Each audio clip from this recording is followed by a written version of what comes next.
CRTM combined rotational and translational motion, angular momentum conservation principle, ये कुछ ऐसे topics हैं जिनमें स्टूडेंट्स बहुत ज्यादा फंसते हैं और बहुत डाउटफुल रहते हैं। तो इन सब में मास्टरी करने के लिए इस वीडियो को देखना एंड तक। So welcome back to the part 3 of one shot rapid revision of rotational motion. इसके अलावा हमने पार्ट 1 और पार्ट 2 भी बनाए हैं जिनकी लिंक्स मैं डिस्क्रिप्शन में दे दूंगा। उन वीडियोस को डेफिनेटली से आप देखो तो आपको ज्यादा बेहतर अंडरस्टैंडिंग ऑफ द कॉन्सेप्ट्स होगी और आप क्वेश्चंस को काफी ज्यादा फास्ट और क्लैरिटी के साथ सॉल्व कर पाओगे, ये मेरी गारंटी है। सो इस वीडियो में अपन ये सारे टॉपिक्स कवर करने वाले हैं। इनका टाइम स्टैम्प्स आप देख सकते हो। इन टाइम स्टैम्प्स पे जाके आप अलग अलग टॉपिक्स को कवर कर सकते हो बिना पूरा वीडियो देखे। और बहुत सारे लोग ऐसे हैं जो यार चैनल पे वीडियोस तो जरूर से देखते हैं पर चैनल को सब्सक्राइब नहीं करते। तो यार प्लीज चैनल को सब्सक्राइब करो, इससे हमें और ज्यादा मोटिवेशन मिलता है और मैं आपके लिए और बेहतर वीडियोस बना पाऊंगा। सो इसी के साथ let get started with this part 3 of the rotational motion one shot series. तो combined rotation and translational motion सुनने में बड़ा खतरनाक लगता है और इसके क्वेश्चंस भी देखने में बड़े कॉम्प्लेक्स लगते हैं, लेकिन अगर इसके नाम से ही आप देखोगे this is the combined rotation and translational motion all together, right. तो आप इसको ऐसा समझो, जब एक चक्का आगे बढ़ता है तो वो घूम भी रहा है और वो चल भी रहा है, राइट। ऐसा आप सोच सकते हो। तो इसको मैंने यहां बनाया, सपोज एक चक्का है जो आगे v स्पीड से चल रहा है और ये ओमेगा से घूम रहा है, राइट। तो इसको आप दो सेपरेट मोशंस का सुपर पोजिशन समझ सकते हो, एक के ऊपर एक ओवरलैप समझ सकते हो। तो अगर आप सोचो एक चक्का है सेम जो v स्पीड से चल रहा है, तो अपन ने ट्रांसलेशन में बोले तो NLM वगैरह में ये चीज सीखी है। अगर कोई बॉडी v स्पीड से चल रही है तो उसके सारे पॉइंट्स v स्पीड से ही चलेंगे, राइट। ऐसा नहीं होगा कि कोई पॉइंट अलग स्पीड से चल रहा है, कोई दूसरा पॉइंट अलग स्पीड से चल रहा है। ऐसे में तो बॉडी के पार्ट्स अलग अलग हो जाएंगे, पर ऐसा होता नहीं है। तो इससे हम ये समझ सकते हैं कि बॉडी का हर पॉइंट इक्वल स्पीड से चल रहा है, राइट। सिमिलरली प्योर रोटेशन के लिए आप सोच सकते हो कि वही चक्का अपने सेंटर के अबाउट ओमेगा एंगुलर वेलोसिटी से घूम रहा है, तो ये प्योर रोटेशन कहलाएगा। अब इन दोनों मोशंस को एक के ऊपर एक सुपर इंपोज कर दो तो आपके पास CRTM बन जाएगा, जिसमें v उसके चलने की वेलोसिटी होगी और ओमेगा उसके घूमने की वेलोसिटी होगी। तो इस तरीके से हम किसी भी जनरल पॉइंट की वेलोसिटी के बारे में डिस्कशन आगे कर पाएंगे। और इसके अलावा जैसे v की जगह अगर a हो एक्सेलरेशन, ओमेगा की जगह अगर अल्फा हो एंगुलर एक्सेलरेशन, तब भी ये सिनेरियो सेम ही रहता है। मतलब आगे a एक्सेलरेशन होगा चलने वाला और अल्फा घूमने वाला एक्सेलरेशन हो जाएगा। तो जो भी डिस्कशंस मैं यहाँ करने वाला हूँ ये सेम चीजें एक्सेलरेशन के लिए भी वैलिड है, चाहे वो लिनियर एंड एंगुलर दोनों ही क्यों ना हो। तो यहाँ CRTM में अल्टीमेटली हमको एक पॉइंट ही ध्यान में रखना है कि CRTM मतलब चलना और घूमना दोनों एक साथ एक बॉडी पे हो रहा है। अब CRTM को प्रॉपर एनालाइज करने के लिए मैंने एक डिस्क इमेजिन की है जिसका मास m एंड रेडियस r है सपोज, और ये डिस्क का जो सेंटर ऑफ मास है वो v वेलोसिटी से आगे जा रहा है एंड ये सेंटर बोले तो जो एक्सिस ऑफ रोटेशन है उसके अबाउट ओमेगा एंगुलर वेलोसिटी से घूम भी रहा है। तो ये combined translation and rotational motion दोनों परफॉर्म कर रहा है। अब क्वेश्चंस में जैसे पूछता है कि इसके अलग अलग पॉइंट्स की नेट वेलोसिटी आप बताओ, तो वो कैसे निकालते हैं वो सीखने वाले हैं अपन। तो सबसे पहले आप सिर्फ चलने के बारे में सोचो कि अगर ये बॉडी v वेलोसिटी से अगर चल रही होगी तो इसका हर पॉइंट v वेलोसिटी से आगे चल रहा होगा। ये हो गया इसका प्योर ट्रांसलेशनल मोशन, सही बात। इसके अलावा सेंटर के अबाउट अगर ये बॉडी ओमेगा से घूम रही है तो हर पॉइंट के पास एंगुलर स्पीड ओमेगा होगी। और सर्कुलर मोशन में भी आपने सीखा है कि अगर एक बॉडी के पास ओमेगा है तो उसके हर पॉइंट की एंगुलर वेलोसिटी सेम होती है। बिकॉज आप ऐसे समझो कि ये अगर एक्सिस ऑफ रोटेशन है और ये पूरी पेन ऐसे घूम के ऐसे हो जाए तो अपन बोल सकते हैं इसका हर पॉइंट बराबर टाइम में 90 डिग्री घूम गया। तो अपन बोल सकते हैं ओमेगा की डेफिनेशन क्या है, कितना एंगल चला अपॉन कितने टाइम में। तो सारे पॉइंट्स अगर 90 डिग्री चल गए हैं बराबर टाइम में तो सबका ओमेगा सेम हो जाएगा। तो उसी हिसाब से ओमेगा जो होती है वो पूरी बॉडी जो घूम रही है उसके लिए सिंगल डिफाइन होती है। ये चीज अपन को समझनी है, राइट। तो यहां पे क्या हो रहा है, जो बॉडी घूम रही है सबके सब पॉइंट सब ओमेगा से घूम रहे हैं, ये अपन को समझना है। अब एक एक करके आप सोचो, किसी भी पॉइंट के बारे में जब आप सोचोगे तो एट अ टाइम एक चीज को सोचना। तो यहां पे सोचो, जैसे इस पॉइंट के बारे में बात करते हैं, मान लो ये पॉइंट A है, ठीक है। A के पास चलने की वजह से आगे की तरफ v वेलोसिटी होगी, बिल्कुल सही बात है। अब ये हो गया चलना। अब इसमें घूमने का सोचो आप, अगर ये पॉइंट ओमेगा से घूम रहा है तो ये जो पॉइंट है सेंटर से r डिस्टेंस पे है और इसके पास एक टेंजेंशियल वेलोसिटी होगी, राइट। एंड हमको पता है सर्कुलर मोशन में v बराबर r इंटू ओमेगा होता है। तो अपन ये बोल सकते हैं कि इस पॉइंट के पास घूमने की वजह से एक टेंजेंशियल वेलोसिटी होगी जिसकी वैल्यू होगी r इंटू ओमेगा। तो इस एक सिंगल पॉइंट A के पास चलने की वजह से v होगी, घूमने की वजह से r इंटू ओमेगा होगी। तो ये दोनों क्योंकि वेलोसिटीज हैं और velocity is a vector quantity, तो इन दोनों वेक्टर्स का अगर आपको रिजल्टेंट निकालना है तो आप सिंपली वेक्टर एडिशन करोगे, इस वाले वेक्टर का और इस वाले वेक्टर का वेक्टर एडिशन करोगे तो पैरेललोग्राम लॉ से आप सोचो ऐसा करके एक रिजल्टेंट वेक्टर बनेगा और इस रिजल्टेंट की वैल्यू होगी √v² प्लस r ओमेगा का होल स्क्वायर। तो इस तरीके से अपन एक ए पॉइंट की जनरल वेलोसिटी बता सकते हैं। सिमिलरली और भी कुछ पॉइंट्स अपन डिस्कस करते हैं। सपोज टॉप मोस्ट पॉइंट है तो top most point v velocity से आगे जा रहा होगा। अब टॉप मोस्ट पॉइंट जो है वो ऐसे से घूम रहा होगा, तो घूमने की वजह से ये पॉइंट घूम के आगे जाएगा, ऐसे राउंड मार के आएगा, ऐसे टेंजेंशियल जाएगा। तो घूमने की वजह से हम बोल सकते हैं इसके पास घूमने की r इंटू ओमेगा होगी। r अपन इस अंदाज से बोल रहे हैं क्योंकि सेंटर से इस पॉइंट की दूरी r है, तो टेंजेंशियल वेलोसिटी v बराबर r ओमेगा अपन लिख रहे हैं। ठीक है, तो इस ऊपर वाले पॉइंट के पास जो नेट वेलोसिटी होगी वो होगी v प्लस r ओमेगा, क्योंकि दोनों एक ही डायरेक्शन में पॉइंट कर रहे हैं, राइट। इसी तरीके से आप सोचो इस वाले पॉइंट के पास चलने की वेलोसिटी v इस तरफ होगी और घूमने की वेलोसिटी घूम के ऊपर जाएगी तो r ओमेगा होगी, राइट। तो इन दोनों का जो रिजल्टेंट वेलोसिटी होगा वो होगा again √v² plus r omega का होल स्क्वायर। अब आते हैं सबसे इंपॉर्टेंट या सबसे क्रिटिकल लोअर मोस्ट पॉइंट पे। अब लोअर मोस्ट पॉइंट के बारे में भी आप अगर सोचोगे तो इस पॉइंट की वेलोसिटी आगे की तरफ v होगी। अगेन वही वाली बात है, सेंटर ऑफ मास अगर v से आगे जा रहा है तो सारे पॉइंट्स आपके v वेलोसिटी से आगे जाएंगे। तो उसी आइडिया से लोअर मोस्ट पॉइंट भी v वेलोसिटी से आगे जाएगा। एंड अगर ये बॉडी सेंटर के अबाउट घूम रही है ऐसे से तो लोअर मोस्ट पॉइंट घूम के सेंटर के अबाउट पीछे को जाएगा। तो अपन बोल सकते हैं लोअर मोस्ट पॉइंट की पीछे की तरफ वेलोसिटी होगी अगेन r इंटू ओमेगा, क्योंकि सेंटर से इसकी जो दूरी है वो r हो जाएगी, राइट। तो अब लोअर मोस्ट पॉइंट के पास जो नेट वेलोसिटी होगी वो इस पे डिपेंड करेगी कि v बड़ी है या r इंटू ओमेगा बड़ी है। मान लो आगे की वेलोसिटी 10 है, पीछे की वेलोसिटी घूमने वाली भी 10 है, तो 10 और 10 तो कैंसिल हो जाएंगे, तो ये पॉइंट रिलेटिवली रेस्ट पे आएगा। अगर v की वैल्यू मान लो 20 है, r ओमेगा की वैल्यू मान लो 5 है, तो आगे 20 है पीछे 5 है, तो रिजल्टेंट बीच वाले के पास 15 बचेगी। तो ये पॉइंट घिसता हुआ आगे 15 की स्पीड से नेट इफेक्टिवली जा रहा होगा, ऐसे आप सोच सकते हो। सिमिलरली अगर r ओमेगा की वैल्यू मान लो 20 है, v की वैल्यू 5 है, तो इफेक्टिवली इस पॉइंट के पास इधर 15 की स्पीड है, तो ये पॉइंट घिसता हुआ पीछे जा रहा होगा 15 से। तो इसी आइडिया के बेसिस पे दो प्रकार की स्लिपिंग भी होती है, एक होती है फॉरवर्ड स्लिपिंग और एक होती है बैकवर्ड स्लिपिंग। तो अपन फॉरवर्ड स्लिपिंग तब बोलते हैं जब लोअर मोस्ट पॉइंट घिसता हुआ आगे चले जा रहा है, दैट मीन्स आगे वाली जो स्पीड है वो पीछे वाली स्पीड से ज्यादा है। तो v इज ग्रेटर देन अगर r ओमेगा है तो उस केस में अपन बोलते हैं this is the case of forward slipping. गाड़ी की आगे जाने की स्पीड ज्यादा है और चक्के की घूमने की स्पीड कम है। तो ऐसा तब होता है जब सोचो गाड़ी बहुत स्पीड में है और अपन ब्रेक मारते हैं तो चक्के का रोटेशन स्लो रहता है पर अपन की गाड़ी आगे घिसती हुई चली जाती है। तो फॉरवर्ड स्लिपिंग वही वाला केस है। इसी तरीके से बैकवर्ड स्लिपिंग में क्या होगा, आप सोचो पीछे जाने वाली जो वेलोसिटी है अगर वो आगे वाली स्पीड से ज्यादा हो गई तो ये पॉइंट पीछे को ज्यादा तेजी से खसकेगा, तो अपन बोलेंगे r omega is greater then v। तो इस केस को आप ऐसे समझ सकते हो जैसे बाइक स्टंट करते हुए व्हीली लगाते हैं लोग कि पीछे का चक्का खड़े खड़े घूमता रहता है। तो उस केस में सोचो ना, चक्का घूमे जा रहा है पर आगे गाड़ी उतनी तेजी से नहीं जा पा रही, बहुत धीरे धीरे खसक रही है। तो आगे जाने की स्पीड कम है पर चक्के की रोटेशन की वजह से जो ये वाली स्पीड आनी है ये बहुत ज्यादा है, तो उस केस में चक्का खड़े खड़े घूमने लगता है। तो बैकवर्ड स्लिपिंग बोले तो व्हीली होता है और फॉरवर्ड स्लिपिंग जब अपनी गाड़ी स्किड कर जाती है ब्रेक मारने पे उसको बोलते हैं। अब एक और क्रिटिकल कंडीशन आती है जब ये दोनों बराबर हो जाएं तब क्या होगा। तो हमारा क्रिटिकल केस जो होता है उसको अगर जमीन पे ये चीज हो रही हो तो अपन रोलिंग नाम देते हैं। तो रोलिंग के लिए आप समझ सकते हो जो लोअर मोस्ट पॉइंट है चक्के का, तो ये जो v है ये चलने की वजह से, ट्रांसलेट होने की वजह से, और ये r ओमेगा घूमने की वजह से। और अगर ये दोनों बराबर हो गए तो आप सोच सकते हो कि ये दोनों कैंसिल आउट कर जाएंगे एक दूसरे को। तो लोअर मोस्ट पॉइंट की जो v नेट है वो तो यार 0 हो जाने वाली है। तो इससे अपन को क्या समझ में आता है, सोचो कि लोअर मोस्ट पॉइंट की स्पीड अगर 0 हो गई और उसके नीचे जमीन भी जो है वो भी रेस्ट पे ही है, तो ये दोनों पॉइंट जो हैं, इन दोनों पॉइंट्स की जो रिलेटिव वेलोसिटी है वो तो 0 हो गई, मतलब दोनों पॉइंट्स चिपक के रहेंगे उस इंस्टेंट ऑफ टाइम के लिए।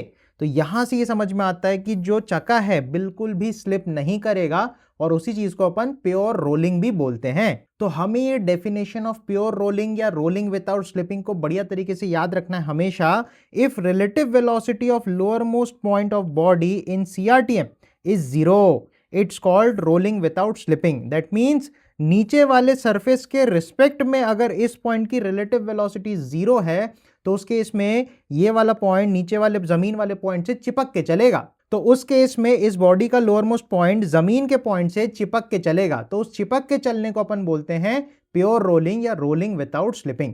इस केस में देखो ध्यान रखना, ये मैंने जमीन के लिए बोला है। इसके अलावा रोलिंग के ऐसे भी क्वेश्चंस आते हैं जिसमें नीचे कुछ प्लैंक वगैरह है और उसके ऊपर एक बॉडी चल रही है और वहां पे रोलिंग की कंडीशन अपन को बनानी है, तो उसमें ये डेफिनेशन बहुत आपके काम आएगी। बाकी अगर कोई बॉडी जैसे ये डिस्क की है, ये अगर मान लो ऐसे जमीन पे चल रही है, क्योंकि जमीन रुकी हुई कंडीशन में है, तो कोई भी रुकी हुई सरफेस पे अगर कोई डिस्क या व्हील या स्फीयर चल के जाएगा तो रोलिंग की कंडीशन सिंपली हमारे लिए हो जाएगी आगे वाली वेलोसिटी इक्वल्स पीछे वाली वेलोसिटी, क्योंकि इन that case lower most point की नेट वेलोसिटी जीरो हो जाएगी और जमीन की भी नेट वेलोसिटी जीरो है, तो लोअर मोस्ट पॉइंट हमेशा जमीन से चिपका हुआ रहेगा। तो ये रिलेशन अपन बिल्कुल दिलेरी से लगा सकते हैं जब हमको ये कंफर्म हो कि एक बॉडी रुकी हुई है, जैसे कि जमीन रुकी हुई है और ऊपर वाली बॉडी चल रही है और घूम भी रही है, तो उस केस में ये आप दिलेरी से यूज कर सकते हो। मगर अगर दोनों बॉडीज के बीच में कुछ रिलेटिव मोशन है तो उस केस में आपको v रिलेटिव जीरो करा के रोलिंग की कंडीशन निकालनी पड़ेगी। तो इसको समझने के लिए अपन कुछ एग्जांपल्स देखते हैं। तो इस एग्जांपल में जैसे अपन को बोल रहा है कि एक डिस्क है या एक व्हील है जो आगे 10 की स्पीड से जा रहा है, इसका रेडियस 0.5 मीटर दिया है, और नीचे एक प्लैंक है जो कि 15 की स्पीड से पीछे जा रहा है, तो इसकी ओमेगा की वैल्यू बताओ फॉर प्योर रोलिंग। ठीक है, अब आप सोचो अगर ये पीछे 10 से जा रहा है, मतलब इसका हर पॉइंट 10 से तो पीछे ही जाएगा, राइट। अब आप सोचो अगर लोअर मोस्ट पॉइंट आगे 15 से जा रहा है तो इस डिस्क के लोअर मोस्ट पॉइंट के पास आगे 10 है, तो इस तरफ भी कुछ होनी चाहिए और इस तरफ की नेट वेलोसिटी जो है वो जब 15 हो जाएगी तो v रिलेटिव जीरो हो जाएगी। v रिलेटिव माने इसकी टोटल वेलोसिटी और इसकी टोटल वेलोसिटी अगर बराबर हो गई तो इनका जो डिफरेंस है va माइनस वी तो रिलेटिव वेलोसिटी होती है, तो इसको a बोल लो, इसको b बोल लो। va माइनस वी अगर जीरो हो गई तो वही तो है रिलेटिव वेलोसिटी जीरो, राइट।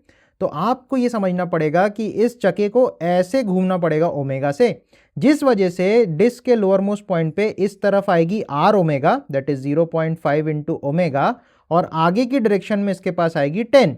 तो इस डिस्क के लोअर मोस्ट पॉइंट की जो वी नेट होगी उसको अपन लिख सकते हैं, इसमें अपन को पीछे की वेलोसिटी को बड़ी रखनी है बिकॉज नीचे का जो प्लैंक है वो तो पीछे ही जा रहा है, तो इस डिस्क की भी लोअर मोस्ट पॉइंट की जो नेट वेलोसिटी है वो पीछे की तरफ बड़ी आनी चाहिए। तो अपन को समझना है पीछे वाली वेलोसिटी को बड़ा माना तो 0.5 ओमेगा माइनस 10 हो जाएगी net velocity of the lower point of the disc. Velocity of the plank जो है दैट इज पीछे की तरफ 15। ठीक है, मैं साइन नहीं लगा रहा हूं, मैं ये अंडरस्टूड रख रहा हूं कि पीछे बड़ी वैल्यू है आगे छोटी वैल्यू है। तो यहां से आप समझ सकते हो प्लैंक की जो नेट वेलोसिटी है वो डिस्क के लोअर मोस्ट पॉइंट की नेट वेलोसिटी के बराबर हो जानी चाहिए फॉर नो स्लिपिंग कंडीशन। तो हो जाएगी 0.5 ओमेगा माइनस 10। ये माइनस 10 जो है ये राइट साइड में आ जाए तो 15 प्लस 10 25 हो जाएगा, और 0.5 इज 1/2 बेसिकली, तो ये 2 को भी ऊपर भेज देंगे तो 25 इंटू 2 विल बी 50। तो यहाँ से ओमेगा अपनी 50 रेडियन पर सेकेंड निकल के आ जाएगी। तो यहाँ से अपन को ये सीखने को मिलता है कि ओमेगा जो 50 आई है वो ऐसे घूमनी पड़ेगी ताकि इसकी ये वाली वेलोसिटी 50 इंटू हाफ मतलब 25 हो जाए और पीछे 10 हो जाए माइनस। तो अपन बोल सकते हैं इधर 25 माइनस 10 विल गिव अस 15। तो ये लोअर मोस्ट पॉइंट इस प्लैंक की वेलोसिटी के बराबर चलेगा और दोनों के बीच में कोई रिलेटिव मोशन नहीं होने की वजह से वो चिपके रहेंगे, जिसे हम बोलते हैं प्योर रोलिंग। एक और धांसू सवाल अपन सॉल्व करते हैं जिससे हमारी रोलिंग की अंडरस्टैंडिंग थोड़ी और बेटर हो जाएगी, राइट। तो इस केस में जैसे बोल रहा है कि ऊपर एक प्लैंक है जो 5 की स्पीड से आगे जा रहा है, एक डिस्क है जो सेंटर के अबाउट ओमेगा से घूम रहा है, दैट इज गिवन 10 रेडियन पर सेकेंड, और इसकी रेडियस 2 मीटर अपन को दे रखी है व्हील की। तो अपन से बोल रहा है इस डिस्क की वी बताओ कितनी होगी ताकि ये प्योर रोल करे। अब आप सोचो ये डिस्क पीछे भी चल सकता है आगे भी चल सकता है, लेकिन क्योंकि ये प्लैंक आगे 5 से चल रहा है तो डिस्क की ये जो टचिंग वाला पॉइंट है उसकी नेट वेलोसिटी भी आगे होनी चाहिए। अब ये जो ओमेगा है ये इसको घुमा के आगे लेके चला जाएगा, ठीक है। तो अगर अपन घूमने वाली वेलोसिटी सोचें इस पॉइंट की डिस्क की, तो अपन लिख सकते हैं घूमने की वेलोसिटी होगी r इंटू ओमेगा। r है 2 और ओमेगा है 10, तो 2 इंटू 10 विल बी 20। अब आप सोचो प्लैंक आगे जा रहा है 5 से, ये घूम के ही आगे निकल जाएगा 20 से, तो स्लिप कर जाएगा।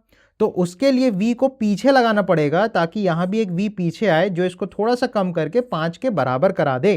तो अपन बोलेंगे इसकी वेलोसिटी पीछे की तरफ होनी चाहिए चलने वाली, जिससे कि हमको एक यहाँ पे आएगा v, एंड इस पॉइंट की जो नेट वेलोसिटी है वो आगे की तरफ हम लिखेंगे 20 माइनस वी, और ये जो पॉइंट की नेट वेलोसिटी है वो इस प्लैंक की वेलोसिटी के बराबर हो जाए, तभी इनके बीच में नो रिलेटिव मोशन होगा, जिससे अपन बोलेंगे प्योर रोलिंग की कंडीशन।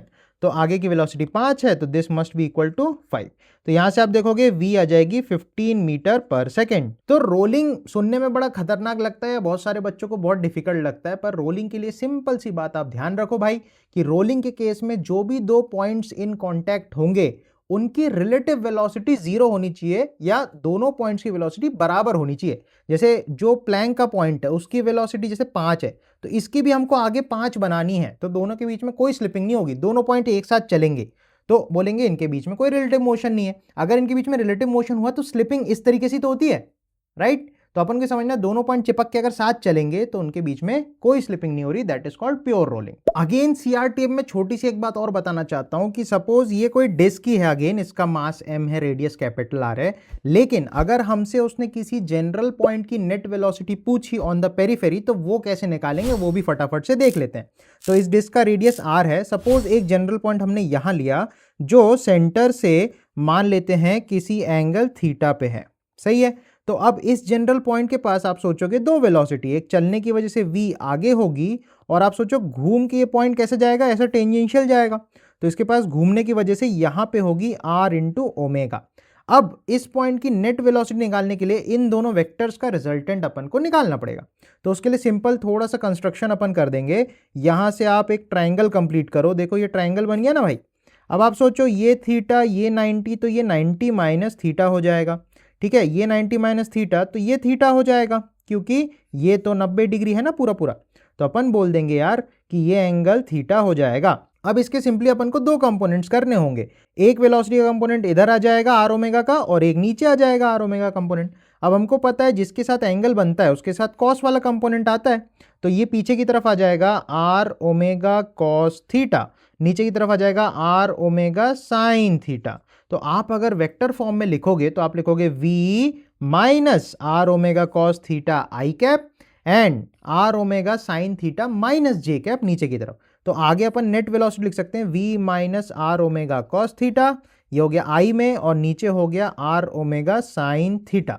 अब देखो सिर्फ ये दोनों वेक्टर्स का जो रिजल्टेंट होगा वो होगा अंडर रूट में इसका स्क्वायर प्लस इसका स्क्वायर, क्योंकि दोनों वेक्टर्स के बीच में 90 डिग्री है।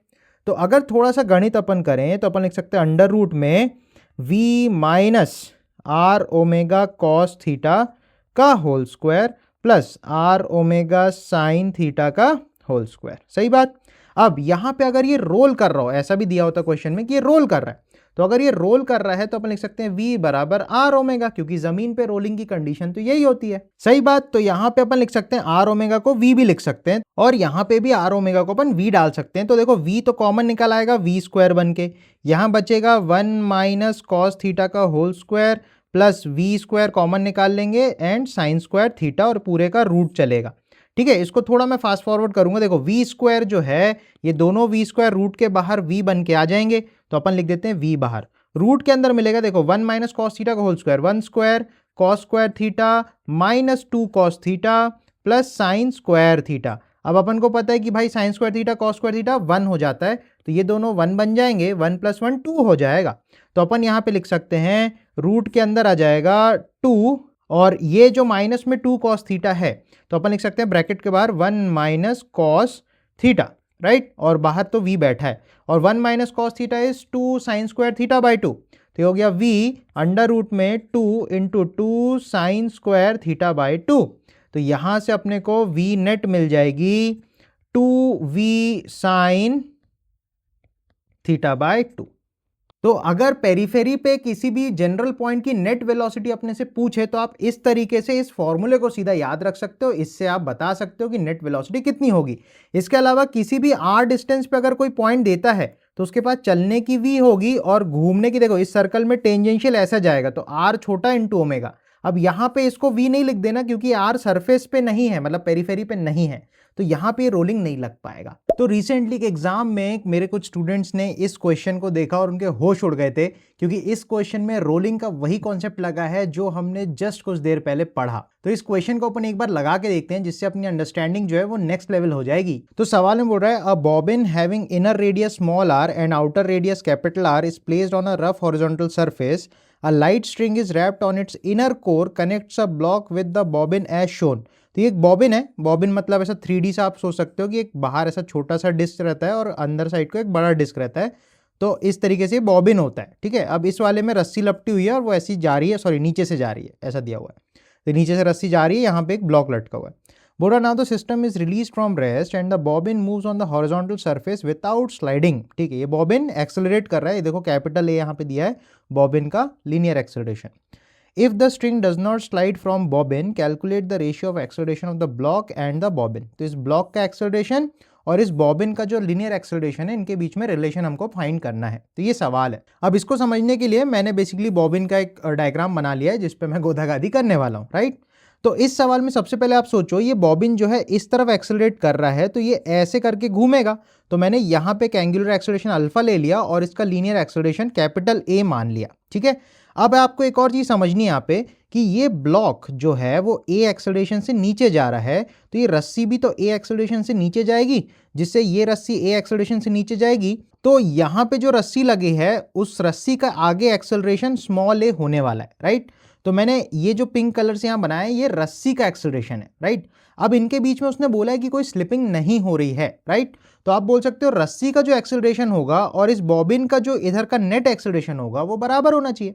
तो बॉबिन का ये वाला जो पॉइंट है, इसको मैं ग्रीन कलर से बना दे रहा हूं, बॉबिन के इस पॉइंट पे आगे की तरफ एक्सेलरेशन ए होगा, और आप सोचिए बॉबिन क्योंकि ऐसे घूम रहा है तो घूम के ये वाला पॉइंट पीछे की तरफ जाएगा टेंजेंशियल, तो घूमने की वजह से जो टेंजेंशियल एक्सेलरेशन होगा इस तरफ, अपन को पता है AT बराबर आर अल्फा होता है, तो टेंजेंशियल एक्सेलरेशन होगा आर इंटू अल्फा। यहाँ पे स्मॉल आर लेंगे क्योंकि सेंटर से ये दूरी स्मॉल आर अपन को दे रखी है। तो आगे की तरफ रस्सी का एक्सेलरेशन ए इक्वल्स बॉबिन के इस पॉइंट की आगे की तरफ है बड़ी एक्सेलरेशन ए, पीछे छोटी आर अल्फा। तो मैंने यहाँ पे माना आगे एक्सेलरेशन ए है, पीछे एक्सेलरेशन आर अल्फा है, तो ये जो ए है ये इससे बड़ा होना चाहिए, तो अपन ने बोला बड़ी एक्सेलरेशन माइनस छोटी एक्सेलरेशन।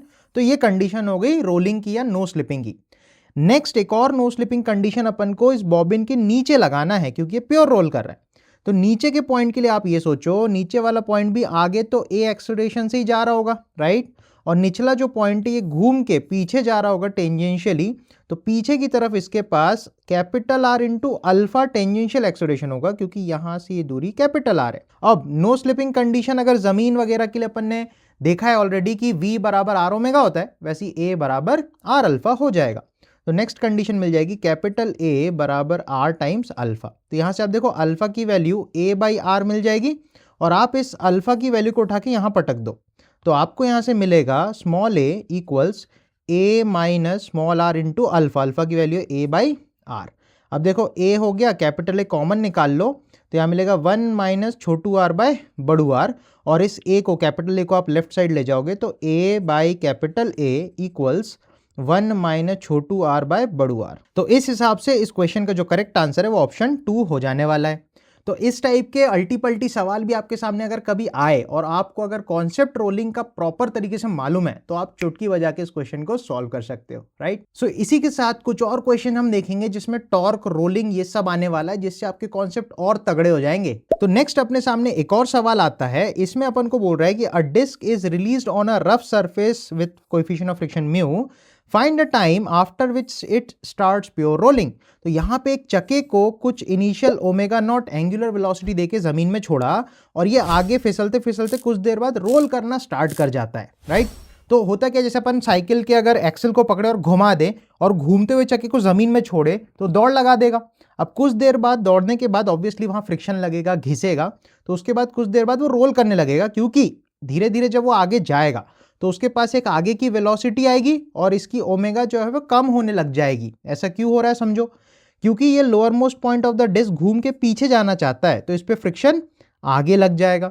ये जो फ्रिक्शन है, क्योंकि एक फोर्स है और फोर्स ऑब्वियसली एक्सेलरेशन पैदा करेगा, तो ये फ्रिक्शन फोर्स इसमें आगे की तरफ एक एक्सेलरेशन पैदा करेगा, जिससे कि इसकी लिनियर वेलोसिटी बढ़ेगी, राइट? तभी तो छोड़ने पे दौड़ लगाएगा। दूसरी बात, क्योंकि ये पॉइंट पीछे जा रहा है, इस पे फ्रिक्शन आगे लग रहा है, तो फ्रिक्शन एक एंटी क्लॉक टॉर्क पैदा करेगा, जो एक रिटार्डेशन, बोले तो एंगुलर रिटार्डेशन पैदा करेगा, जिससे इसके घूमने की स्पीड कम हो जाएगी। तो आपको ये समझना है, धीरे धीरे इसका ओमेगा कम होगा, इसकी वी बढ़ेगी, और जब v equal to r omega वाली कंडीशन बैठ जाएगी, तब इनके बीच में रोलिंग स्टार्ट हो जाएगी, राइट? तो आई होप ये आइडिया आपको खोपड़ी में गया होगा। तो क्वेश्चन को बनाने के लिए सबसे पहले एफबीडी बना लेते हैं। सबसे पहले ये पॉइंट पे फ्रिक्शन जो है वो आगे लग रहा है, ये समझना अपन को। Initial angular velocity omega naught है, कुछ टाइम टी पे एंगुलर वेलोसिटी कुछ ओमेगा हो जाती है, और इसके पास लीनियर वेलोसिटी आ जाती है वी। अच्छा, इस फ्रिक्शन की वजह से भाई इसके सेंटर के पास एक लीनियर एक्सेलरेशन ए आएगा, एंड एक एंगुलर रिटार्डेशन उल्टी तरफ अल्फा आएगा, ये अपन को समझना है, ठीक है? अब इसके चलने की, इसके घूमने की इक्वेशन अपन को लिखनी है फिलहाल, क्योंकि अभी रोलिंग नहीं हुए, जब रोलिंग होगी तब साथ चलने की भी अपन लिखेंगे। तो चलने की इक्वेशन हो जाएगी F बराबर एम ए, और इस पे घूमने की इक्वेशन हो जाएगी, देखो फोर्स का जो टॉर्क आएगा वो ऐसा आएगा, तो अपन बोलेंगे R इंटू एफ परपेंडिकुलर, तो अपन बोलेंगे फ्रिक्शन इंटू आर बराबर आई अल्फा, टाउ बराबर आई अल्फा। तो आई हो जाएगा डिस्क के सेंटर के about m r square by 2 into alpha. अब आपको यहां पे देखना है यार, फ्रिक्शन अननोन है, ए अननोन है, अल्फा भी अननोन है, तो 3 अननोन है और 2 ही इक्वेशन है, तो सॉल्व तो हो नहीं पाएगी, तो एक और आपको सोचनी पड़ेगी। तो एक और इक्वेशन बनाने के लिए आप ऐसा सोचो, इस पे जो mg है वो नीचे की तरफ लगेगी, और उसी से एक नॉर्मल डेवलप होगा, तो n must be equal to mg। दूसरी बात, यहां पे जो डिस्क का लोअर मोस्ट पॉइंट है, आप सोचो ना, यहां पे स्लिपिंग हो रही होगी, घिस रहा होगा, तो जब कोई बॉडी घिसती है तो उस पर फ्रिक्शन मैक्सिमम लगती है, अपन ने सीखा है। तो अपन बोल सकते हैं F जो है यहाँ पे, ये F मैक्स एक्चुअली में। अब आप सोचो F मैक्स क्या होता है, म्यू इंटू एन, और वर्टिकल डायरेक्शन में क्योंकि ये कहीं जा नहीं रहा है, वर्टिकल में इक्विलिब्रियम है, तो आप बोलोगे ऊपर वाली फोर्स बराबर नीचे, तो n की वैल्यू mg है, तो फ्रिक्शन को आप लिख दो म्यू इंटू एन, एन की वैल्यू mg बराबर m a, m से m निपट जाएगा, तो देखो a आ गया सीधा सीधा म्यू इंटू जी। तो वंस अपने पास एक्सेलरेशन आ गया, अपने पास अल्फा भी है, कोई दिक्कत वाली बात नहीं है। तो एक्सेलरेशन अगर आ गया, तो मैं किसी टी टाइम पे जब ये रोल करना चालू कर दिया, तो उस टाइम पे अपन v निकालेंगे, उस टाइम की अपन ओमेगा निकालेंगे, और v equals to r omega तब बैठना चाहिए, क्योंकि भाई रोलिंग हो रही है, तो वहां से अपना टाइम निकल के आएगा। तो मेरे पास अगर एक्सेलरेशन a है, इनिशियली इसकी लिनियर वेलोसिटी 0 है, और फाइनली इसकी वेलोसिटी कुछ v हो गई, तो t टाइम पे v वेलोसिटी निकालनी है, तो वेलोसिटी टाइम इक्वेशन बोले तो फर्स्ट इक्वेशन अप्लाई करनी पड़ेगी। तो अपन लिखेंगे v बराबर u प्लस a है म्यू जी इंटू टी, तो यहां से v आ गई अपने पास म्यू जी टी। अब इसके घूमने का हिसाब अपन को करना है, किसी टी टाइम पे इसकी एंगुलर वेलोसिटी कुछ ओमेगा हो जाती है, शुरू में ओमेगा नॉट रहती है, तो वेलोसिटी में चेंज टाइम के साथ, velocity time again first equation rotation वाला, तो अपन लिखते हैं v का भाई ओमेगा फाइनल बराबर u तो इनिशियल वेलोसिटी ओमेगा नॉट थी, प्लस अल्फा टी। अब अल्फा देखो नेगेटिव में है, ठीक है, अब अल्फा भी यहां से लेके आना पड़ेगा, फिर यहां पुट कर पाएंगे, तो मैं पहले अल्फा कैलकुलेट कर लेता हूं। तो अल्फा कैलकुलेट करने के लिए फ्रिक्शन की वैल्यू आप म्यू mg डाल दो, और 2 को ऊपर फेंक दो, m को नीचे फेंक दो, तो f को अपन डाल देते हैं म्यू mg, 2 ऊपर r नीचे बराबर m इंटू अल्फा, m से m कटा, तो अपने पास अल्फा की वैल्यू आ गई 2 म्यू जी बाय आर। तो अब यहाँ पे ओमेगा फाइनल बराबर omega initial plus alpha, alpha हो जाएगी 2 mu g by r, minus में आएगी ऑब्वियसली इंटू टी, ठीक है। अब एक चीज समझनी है, ओमेगा फाइनल और v में क्या रिलेशन है भाई, v बराबर आर ओमेगा, तो अपन को लिखनी है v बराबर आर ओमेगा की कंडीशन। तो अपन लेंगे v final mu g t v बराबर r times omega final, omega final हो जाएगी omega naught minus 2 mu g t by r. तो यहां से अपन को t कैलकुलेट करनी है, तो आप देखो नोटिस करो, r इंटू ओमेगा नॉट तो वैसे ही रह जाएगा, फिर r जब इधर मल्टीप्लाई होगा, नीचे के r से ऊपर का r कैंसिल होगा, तो अपने पास माइनस में बचेगा 2 म्यू जी टी, वो यहाँ पे आएगा तो 3 म्यू जी टी हो जाएगा, तो ये बन जाएगा 3 म्यू जी टी बराबर r ओमेगा नॉट। तो यहाँ से टाइम की वैल्यू आ गई r omega naught divided by 3 mu g. तो इस तरीके से अपन बहुत ही इजीली टाइम निकाल सकते हैं। थोड़ा सा कैलकुलेटिव तो है, मैं मानता हूं, लेकिन यार यही टाइप के क्वेश्चन आपको भीड़ में एज देते हैं, भीड़ में आपको आगे ले जाएंगे। इस टाइप के कॉन्सेप्ट्स, अगर आपके कॉन्सेप्ट्स अच्छे हैं तो आप पूरी भीड़ से आगे निकल के क्वेश्चंस का आंसर कर सकते हो। और नोटिस करो, इसमें अपन ने बेसिक बेसिक आइडियाज लगाए हैं, जैसे फर्स्ट इक्वेशन ऑफ मोशन अपन ने यूज किया किस तरीके से वो समझे, फिर हमने चलने की इक्वेशन, घूमने की इक्वेशन, और क्योंकि लोअर मोस्ट पार्ट घिस रहा होगा जमीन में तो फ्रिक्शन मैक्स लगेगी। ये बहुत बेसिक बेसिक फंडे हैं जो आपको आते ही हैं ऑब्वियसली, बस इन सबको क्लब करके जब अप्लाई करना है, वो चीज अगर आप सीख गए तो भाई आपको कोई नहीं रोक पाएगा। इसी टाइप का एक और सवाल है जो मैं आपको देना चाहता हूं, इसको भी सिमिलर तरीके से सॉल्व करना है। इसका आंसर आप मुझे कमेंट्स में जरूर से दे सकते हो। तो ये भी वैसी क्वेश्चन है, बस पहले वाले में हमने क्या घुमा के चक्के को जमीन में छोड़ा था और फिर वो दौड़ लगा दिया था, लेकिन इस बार इस सवाल में एक चक्के को हमने सीधा सीधा आगे v0 वेलोसिटी से फेंका है, तो घिसने की वजह से ये घूमने लग जाएगा। तो हिंट मैं आपको देता हूं, क्योंकि इसका लोअर मोस्ट पॉइंट आगे जा रहा होगा v0 से, तो इस पे फ्रिक्शन पीछे लगेगी। अब ये फ्रिक्शन इस पे एक रिटार्डेशन पैदा करेगी जिससे पीछे एक्सेलरेशन a होगा, और ये फ्रिक्शन इस पे एक ऐसा एंगुलर एक्सेलरेशन अल्फा डेवलप करेगी। अब ये अल्फा की वजह से इसके पास ओमेगा आएगी समय के साथ, तो इसकी घूमने की वेलोसिटी समय के साथ बढ़ेगी क्योंकि अल्फा इसको इंक्रीज करेगा। और क्योंकि पीछे रिटार्डेशन है तो वो वेलोसिटी को डिक्रीज करेगा। तो शुरू में वेलोसिटी बहुत हाई थी, ओमेगा बहुत कम थी, जीरो थी, राइट। धीरे धीरे v कम होगा और ओमेगा बढ़ेगा, और बढ़ते बढ़ते जब v इक्वल्स आर ओमेगा होगा तो फिर से इसमें रोलिंग स्टार्ट हो जाएगी। तो सेम काम आपको करना है, फर्स्ट इक्वेशन ऑफ मोशन इसमें यूज होगा, चलने की, घूमने की, मैक्सिमम फ्रिक्शन की इक्वेशन लगाना, और फर्स्ट इक्वेशन लगा के आप टाइम मुझे कमेंट्स में जरूर से बताना। तो इस टाइप के सवाल भी आपको अगर बन जाने लगेंगे तो आपके अंदर बहुत अच्छा कॉन्फिडेंस डेवलप हो जाएगा, राइट। तो इसका आंसर आप मुझे बताओ, और इसके बाद अपन देखते हैं इंक्लाइन प्लेन पे रोलिंग किस तरीके से होती है और उसमें किन किन बातों का हमको ध्यान रखना चाहिए। तो ये एक बहुत ही कॉमन कॉन्सेप्ट है और इसके ऊपर कई बार क्वेश्चंस मेंस में, नीट में, एडवांस में सब जगह आते हैं। तो फंडे को अगर आप समझ लोगे तो बहुत ईजिली क्वेश्चंस को हैंडल कर पाओगे। तो इसमें क्या होता है कि इंक्लाइन प्लेन है अपने पास जो कि रफ है, और एक m मास, r रेडियस और k रेडियस ऑफ गायरेशन का एक बॉडी है जिसको अपन ऊपर से रिलीज करते हैं, रिलीज फ्रॉम रेस्ट। अब ये लुढ़कता लुढ़कता नीचे जाएगा, तो जब वो नीचे आ रहा होगा तो इसके ऊपर कितना फ्रिक्शन लग रहा होगा, इसका एक्सेलरेशन कितना होगा, इसका एंगुलर एक्सेलरेशन कितना होगा, ये सब कैलकुलेट करने को आता है।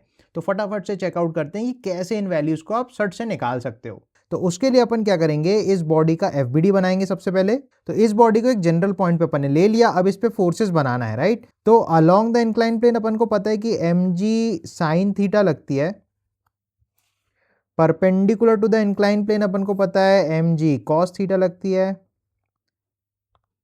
इस डायरेक्शन में नॉर्मल आ जाती है।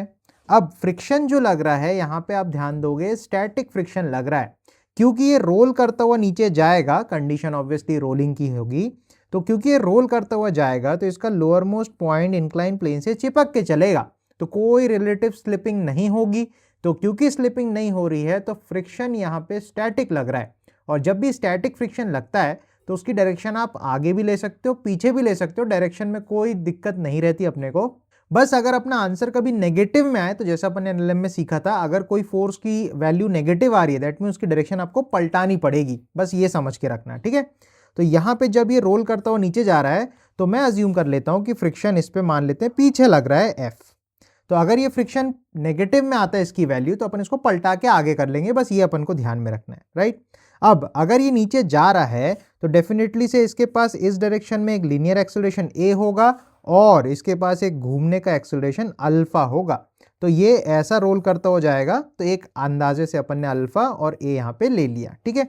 अब फिर से अपने पास जो अननोन है, अल्फा है, a है, f है, ये सब अननोन की वैल्यूज अपन को निकालनी है। तो इनको निकालने के लिए तीन इक्वेशन ऑब्वियसली बनानी पड़ेगी, तो वो है चलने की, घूमने की एंड साथ चलने की, राइट।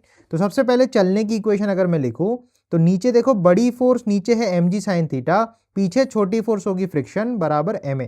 तो अपन लिखेंगे बड़ी force mg sine theta minus friction बराबर m इंटू ए। तो ये सबसे पहले अपने चलने का हिसाब हो गया। अब घूमने का हिसाब, क्योंकि ये बॉडी अपने सेंटर ऑफ मास के अबाउट घूम रही है इस तरीके से, तो अपन बोल सकते हैं यही इसकी एक्सिस है। तो अब यहाँ पे आप देख सकते हो नॉर्मल का टॉर्क जीरो हो जाएगा, mg कॉस का टॉर्क जीरो हो जाएगा, mg साइन का टॉर्क जीरो हो जाएगा। एक लौता फ्रिक्शन बचेगा जो सेंटर के अबाउट इसको एक क्लॉकवाइज टॉर्क दे रहा होगा।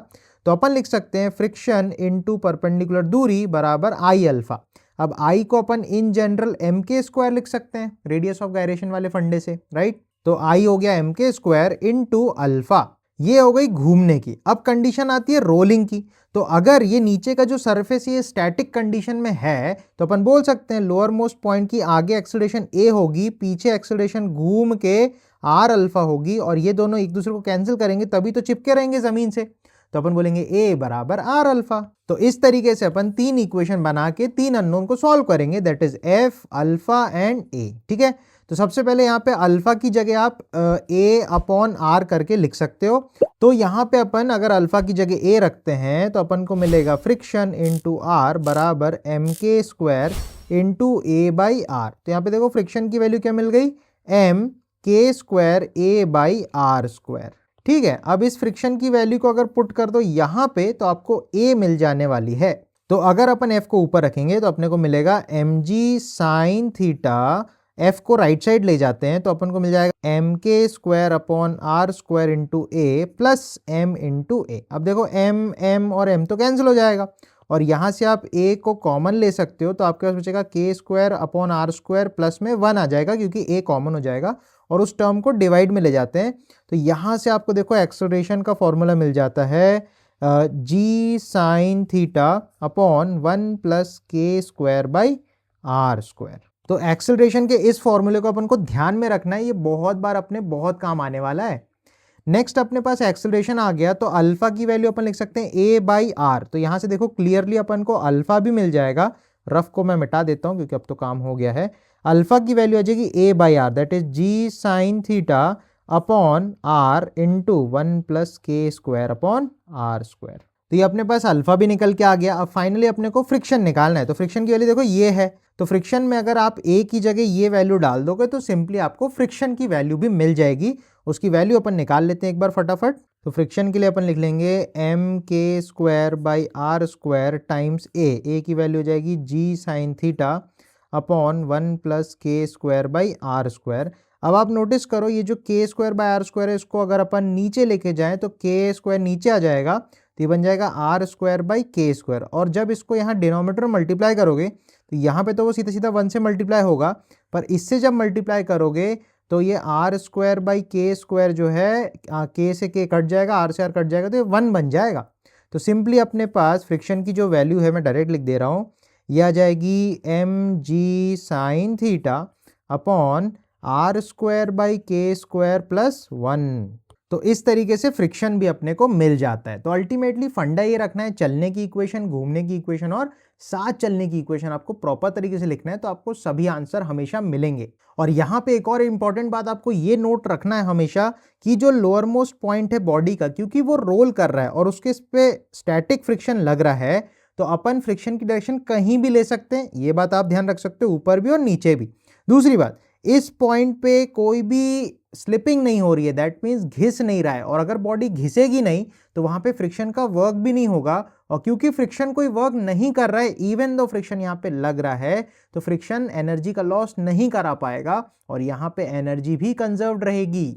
नेक्स्ट इंपॉर्टेंट पॉइंट अपन को ये भी ध्यान रखना है, जो एक्सेलरेशन है उसके डिनोमिनेटर में देखो के आ रहा है। अब जिसका के ज्यादा होगा उसका एक्सेलरेशन कम होगा, और रेडियस ऑफ गायरेशन में ये लिस्ट आप एक बार देख सकते हो। इस लिस्ट के हिसाब से आप देखो जिसके के की वैल्यू ज्यादा होगी उसका एक्सेलरेशन कम होगा, तो वो धीरे धीरे नीचे आएगा। तो जिसका के की वैल्यू कम होगी उसका डिनोमिनेटर छोटा होगा और ओवरऑल वैल्यू बड़ी होगी, और जितनी वैल्यू बड़ी होगा उसका एक्सेलरेशन उतना ज्यादा होगा, तो उतनी ही तेजी से वो नीचे उतर के आएगा, तो जल्दी नीचे पहुंच जाएगा, राइट। तो इसी आइडिया को सोचते हुए अपन इसका एक और चीज निकालते हैं कि जब ये ऊपर से नीचे पहुंचेगा तो इसकी वेलोसिटी कितनी होने वाली है, ये भी फटाफट से अपन एक बार देख लेते हैं। और ऊपर अगर अपन ने इसको रेस्ट से रिलीज किया होगा तो नीचे पहुंचने में इसकी जो वेलोसिटी है v वो कितनी होगी, और इसकी एंगुलर वेलोसिटी ओमेगा वो कितनी होगी, इसको देखने के लिए मैं आपको 2 मेथड्स बताने वाला हूं। तो सबसे पहला मेथड है भाई एनर्जी कंजर्वेशन का, क्योंकि अभी मैंने आपसे बताया कि जो फ्रिक्शन यहाँ पे लगता है वो स्टैटिक फ्रिक्शन लगता है। तो स्टैटिक फ्रिक्शन का क्योंकि वर्क डन 0 होता है तो एनर्जी का लॉस नहीं करा पाता, और एनर्जी इस केस में कंजर्व रहती है। तो अगर ये h हाइट से ऊपर से नीचे आ रहा है तो यहाँ पे आके उसकी वेलोसिटी v हो जाएगी और एंगुलर वेलोसिटी ओमेगा हो जाएगी। तो अपन एनर्जी कंजर्वेशन अगर लगाएं तो यहाँ पे आप देखो बेस को हमेशा पोटेंशियल एनर्जी का रेफरेंस लेना, तो यहाँ पे पोटेंशियल एनर्जी जो है वो बेस लेवल पे 0 हो जाएगी क्योंकि हमने रेफरेंस ले लिया।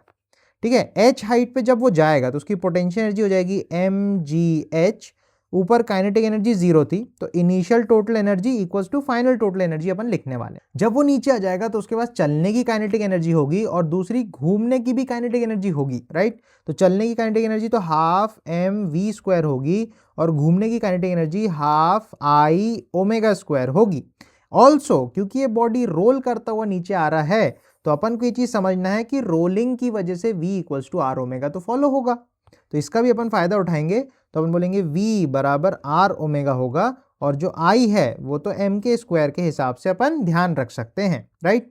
तो आप यहाँ पे नोटिस करो मैं वैल्यूज पुट अप कर रहा हूँ, तो अपन लिखेंगे mgh equals half m v square plus half I को लिख दो m के स्क्वायर इंटू ओमेगा, ओमेगा को आप लिख दो v डिवाइडेड बाय r, तो ये बन जाएगा v square by r square. सही है।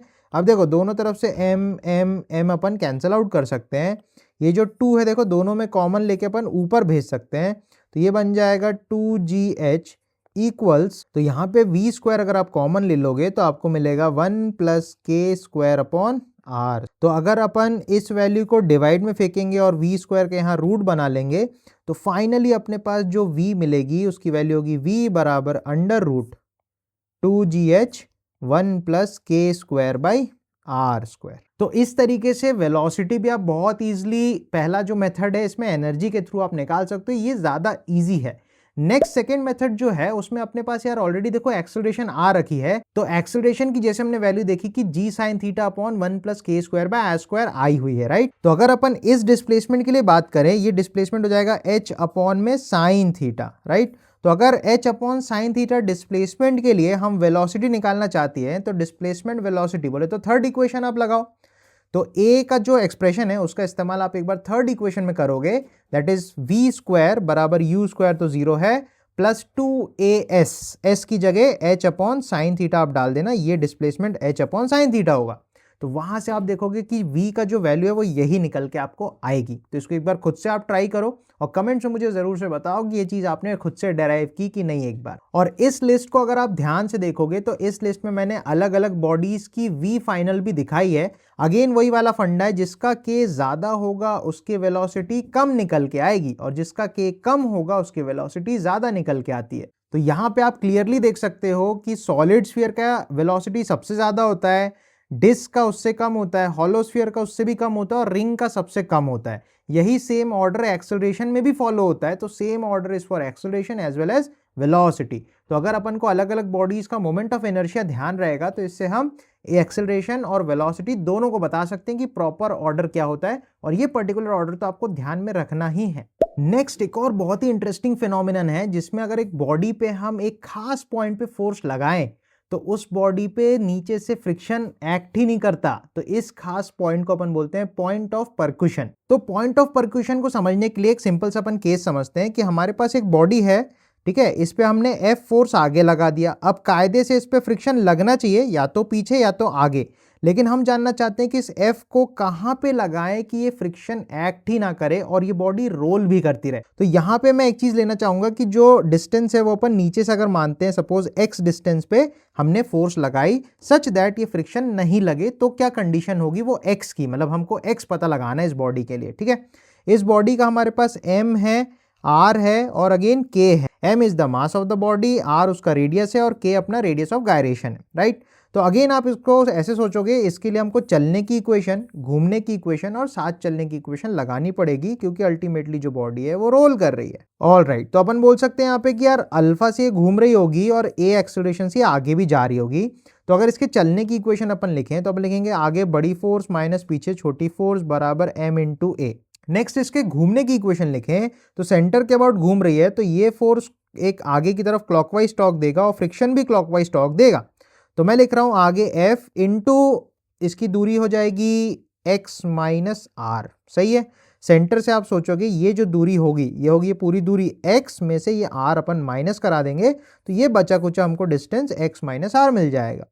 तो ये हो गया इसका टॉर्क प्लस फ्रिक्शन भी, क्योंकि मैंने इसी सेंस में लिया है, लास्ट में हम फ्रिक्शन को जीरो कराने वाले हैं। तो कहीं भी आप ले सकते हो। तो फ्रिक्शन का टॉर्क भी क्लॉकवाइज है, तो आएगा F इंटू आर बराबर आई अल्फा, आई को अपन लिख देंगे M k square into alpha. Next, अगर ये जमीन पे रोल कर रहा है तो आगे इसके पास ए है, पीछे इसके पास आर अल्फा है, तो अगेन ए बराबर आर अल्फा। अब इसमें थोड़ा सा अपन को जुगाड़ लगाना पड़ेगा। मैं क्या करने वाला हूं, इस एक्सप्रेशन में अगर मैं पूरे को x माइनस आर से डिवाइड करूं तो अपन को क्या मिलेगा, देखो f अगर मैं divide by x minus r करूंगा तो ये टर्म कैंसिल हो जाएगी, f के नीचे आ जाएगा x माइनस आर और यहाँ पे भी आ जाएगा x माइनस आर। तो मैं लिख देता हूँ f plus f into r upon x minus r बराबर ये हो जाएगा m k square into alpha. अल्फे की जगह अपन लिख देंगे ए अपॉन आर, तो यहाँ पे आ जाएगा ए अपॉन आर। और ये जो फर्स्ट इक्वेशन थी उसको इसके नीचे लगा देता हूँ, तो हो जाएगा एफ माइनस एफ बराबर एम इंटू ए। अब अगर अपन दोनों इक्वेशंस को सब्ट्रैक्ट करें तो आप देखोगे एफ से एफ कैंसिल हो जाएगा, ये प्लस हो जाएगा तो जुड़ेगा और यहाँ पे भी एक माइनस आ जाएगा, राइट। तो अगर अपन इसको करें तो ये प्लस हो गया, यहाँ माइनस हो गया, एफ से एफ कैंसिल आउट हो गया, तो अपन को क्या मिलेगी, देखो f कॉमन हो गया, अपन को मिलेगी r upon x minus r plus 1 बराबर m इंटू ए कॉमन ले लो तो आपको मिलेगा k स्क्वायर अपॉन r। अच्छा यहाँ पे मैं लगाना ही भूल गया, यहाँ पे आएगा x माइनस आर, सही है, तो यहाँ पे आएगा x minus r minus 1, right. अब आपको यहाँ से सोचना है कि यार देखो ये टर्म तो जीरो नहीं हो सकती, तो f को अगर जीरो होना है तो इसको जीरो बनाना पड़ेगा। तो अगर मैं इस टर्म को जीरो कर दूं, that is k square upon r into x minus r, minus 1 को अगर मैं जीरो कराऊं तो 1 को उधर भेज दूंगा तो ऐसा हो जाएगा। तो यहाँ से x की वो वैल्यू आएगी जिसके लिए हमें पॉइंट ऑफ परक्यूशन मिल जाएगा। तो यहाँ से अपन नीचे वाले को ऊपर भेजेंगे तो हमको मिलेगा के स्क्वायर बराबर r into x minus r. इसको खोल लेंगे तो के स्क्वायर बराबर r times x minus r square. तो आर स्क्वायर को लेफ्ट में भेजा और तो अपन को x की जो फाइनल वैल्यू मिलेगी, सीधा लिख रहा हूँ, k square plus r square divided by r. तो इस तरीके से अपन को एक x की प्रॉपर वैल्यू मिलेगी। अलग अलग बॉडीज का देखो k अलग अलग होता है तो वहां से हमको अलग अलग x भी मिलेगा। तो हर बॉडी में एक पॉइंट ऐसा होता है जिस पॉइंट पे अगर आप फोर्स लगाओगे तो नीचे फ्रिक्शन एक्ट करना बंद कर देगा, बिना फ्रिक्शन के बॉडी रोल कर जाएगी। तो ऐसे एग्जाम्स में इसके क्वेश्चन बनते हैं डायरेक्टली, तो इसको बहुत कम ही लोग जानते हैं कि पॉइंट ऑफ परक्यूशन जैसा कुछ बोलते हैं, मगर इस कॉन्सेप्ट को आप ध्यान रखोगे तो काफी बेनिफिशियल है, आपको इतनी सारी मेहनत नहीं करनी पड़ेगी। तो एक्स की वैल्यू किसी भी रोटेटिंग बॉडी के लिए आप ऐसे समझ सकते हो। अब अगर ये रॉड हो गई तो मुझे कमेंट्स में डेफिनेटली से एक बार बताओ कि रॉड के लिए एक्स की वैल्यू क्या निकल के आएगी। अगर एक रॉड यहाँ पे रॉड पे अपन फोर्स लगाते हैं और उस पे पॉइंट ऑफ परक्यूशन किस जगह पे आएगा, उसके लोअर मोस्ट पोजीशन से, ठीक है। तो आई होप इस फॉर्मूले का प्रॉपर तरीके से इस्तेमाल करोगे। और नेक्स्ट टॉपिक जिसके ऊपर हमें बहुत सारा डिस्कशन करना है और बहुत ज्यादा क्वेश्चन इसमें से आते हैं, that is angular momentum conservation. And what is angular momentum, पहले ये भी अपन समझते हैं। जैसे मोमेंटम आपको ये बताता है कि किसी भी बॉडी में कितना लिनियर मोशन कंटेन्ड है, उसी तरीके से एंगुलर मोमेंटम आपको बताता है कि किसी बॉडी में कितना रोटेशनल मोशन कंटेन्ड है, right. It is the amount of rotational motion contain in a body. तो इस तरीके से अपन एंगुलर मोमेंटम की डेफिनेशन को समझ सकते हैं। तो किसी भी बॉडी का एंगुलर मोमेंटम बिल्कुल टॉर्क की तरह डिफाइन होता है। जैसे अपन ने यार टॉर्क में सीखा था ना कि टॉर्क होता है आर क्रॉस एफ, उसी तरीके से एंगुलर मोमेंटम को एल से बताते हैं and it is defined as r cross p, जहां पे आर अपना वही पोजीशन वेक्टर है या रेडियस वेक्टर भी बोल सकते हैं। ये हमें उस पार्टिकल की पोजीशन या रेडियस बताती है एक्सिस ऑफ रोटेशन के अबाउट। देन पी यहाँ पे लीनियर मोमेंटम को ही बताता है। अब नेक्स्ट इंपॉर्टेंट बात आती है, जैसे हमने टॉर्क में दो मेथड सीखी थी टॉर्क को बहुत इजीली कैलकुलेट करने के लिए, आर परपेंडिकुलर इनटू एफ करके निकाल लो या फिर एफ परपेंडिकुलर इनटू आर करके निकाल लो। सेम तरीके से यहाँ पे हम एंगुलर मोमेंटम भी निकालना सीखेंगे। इसमें भी हम आर परपेंडिकुलर इनटू मोमेंटम कर सकते हैं या मोमेंटम का परपेंडिकुलर कंपोनेंट इनटू आर कर सकते हैं, बिल्कुल सेम तरीके से जैसे हमने टॉर्क डिफाइन किया था, राइट। तो इसके अगेन वही दो मेथड्स होंगे, इसको अपन क्वेश्चन में भी अप्लाई करके देखेंगे। देन इसमें जो मेन बात अपन को सीखनी है कि एंगुलर मोमेंटम को तीन तरीके से अपन डिफाइन कर सकते हैं अलग अलग पार्टिकल या बॉडीज के लिए। सबसे पहले अगर हमारे पास एक पार्टिकल है तो उसके लिए एंगुलर मोमेंटम कैसे डिफाइन करते हैं वो सीखेंगे हम। देन उसके बाद सेकंड नंबर पे अगर कोई बॉडी है तो वो बॉडी अगर प्योर रोटेशन कर रही है तो उसके लिए एंगुलर मोमेंटम कैसे डिफाइन होगा वो सीखेंगे। और थर्डली हम सीखेंगे कि अगर एक body combined rotation and translation motion करे तो उसके लिए एंगुलर मोमेंटम कैसे डिफाइन किया जाता है। तो सबसे पहले आप ये अज्यूम करो कि अगर हमारे पास एक एक्सिस ऑफ रोटेशन है और उसमें एक पार्टिकल जो है वो इस एक्सिस के अबाउट सर्कुलर मोशन परफॉर्म कर रहा है, ठीक है। उस पार्टिकल की कुछ वेलोसिटी सपोज v है, वो ऐसे सर्कल मार रहा है, राइट। और वो जो पार्टिकल है वो एक्सिस से r डिस्टेंस पे है, r उसकी रेडियस हो जाएगी, राइट। तो इसके लिए जब हम एंगुलर मोमेंटम डिफाइन करेंगे तो उसको आप समझो ऊपर से अगर टॉप व्यू देखोगे तो ये ऊपर से हमको उसका पाथ दिखेगा, ये हमारा एक्सिस ऑफ रोटेशन दिख रहा होगा। तो वो जो पार्टिकल है वो हमको यहाँ पे ऐसे v वेलोसिटी से घूमता हुआ दिखाई देगा, राइट, और उसकी रेडियस ऐसे r हो जाएगी। तो किसी भी पार्टिकल के लिए जब आप एंगुलर मोमेंटम डिफाइन करते हो तो सिंपली आप r परपेंडिकुलर इनटू p करके डिफाइन कर सकते हो एंगुलर मोमेंटम। अब यहाँ समझने वाली बात ये कि रेडियस वेक्टर तो ये हो जाएगा और वेलोसिटी वेक्टर ये हो जाएगी। एंड कोई भी बॉडी अगर सर्कुलर मोशन कर रही है तो उसका रेडियस और वेलोसिटी परपेंडिकुलर ही होगा, इसलिए अपन r परपेंडिकुलर सीधा सीधा r ले सकते हैं और p उसका मोमेंटम माने m इंटू वी ले सकते हैं। तो यहाँ पे अगर हमको पार्टिकल का एंगुलर मोमेंटम लिखना है तो वो simply r into m v करके हम लिख सकते हैं, ये उसका मैग्नीट्यूड हो जाएगा। नेक्स्ट इसमें डायरेक्शन भी है, तो इसके लिए आपको right hand thumb rule use करना पड़ेगा। तो जैसे आप देख सकते हो कि ये जो पार्टिकल है ऐसे एंटी क्लॉकवाइज घूमेगा, राइट। तो एंटी क्लॉकवाइज घूमने में तो आप अपनी जो 4 उंगलियां हैं उसको अगर आप ऐसे घुमाओगे अपने पेज पे या फोन की स्क्रीन पे तो आप देख सकते हो अंगूठा बाहर निकल के आएगा। तो इन दैट केस हम राइट हैंड थंब रूल से पार्टिकल के घूमने के डायरेक्शन में अगर अपने चारों उंगलियों को घुमाएं तो अंगूठा हमें एंगुलर मोमेंटम की डायरेक्शन बताता है। तो इस तरीके से simply r perpendicular into p करके आप पार्टिकल की एंगुलर मोमेंटम डिफाइन कर सकते हो और उसके डायरेक्शन के लिए आपको राइट हैंड थंब रूल इस्तेमाल करना है, ठीक है। एक और एग्जांपल अपन देखते हैं पार्टिकल के लिए। तो इस नेक्स्ट सवाल में हमको बोला है कि एक पार्टिकल है जिसे हमने u वेलोसिटी से लॉन्च किया है थीटा एंगल पे एज अ प्रोजेक्टाइल, और जब ये अपने हाईएस्ट पॉइंट पे होगा तो उस पॉइंट पे उसका एंगुलर मोमेंटम कितना होगा, about the point of projection as the axis. तो हमेशा टॉर्क की तरह एंगुलर मोमेंटम में भी एक्सिस ऑफ रोटेशन, किसके अबाउट बॉडी घूम रही है, और उसका मोमेंटम, ये दोनों बातें इंपॉर्टेंट रहेंगी, राइट। तो अगर मैं इस पॉइंट को O बोल दूं कि जहां से उसको फायर किया गया है और हाईएस्ट पॉइंट को H बोल दूं, तो जब वो हाईएस्ट पॉइंट पे है तो उसका अपन को पता है वेलोसिटी u cos थीटा रहता है, क्योंकि हॉरिजॉन्टल वेलोसिटी कभी चेंज नहीं होती, तो ऊपर उसकी वेलोसिटी तो u cos थीटा ही होगी, राइट। नेक्स्ट उसका जो h max होगा वो हम बता सकते हैं सीधा सीधा h max के फॉर्मूले से। तो h max पार्टिकल का क्या होता है प्रोजेक्टाइल में, तो आप बोलोगे u square sine square theta by 2g।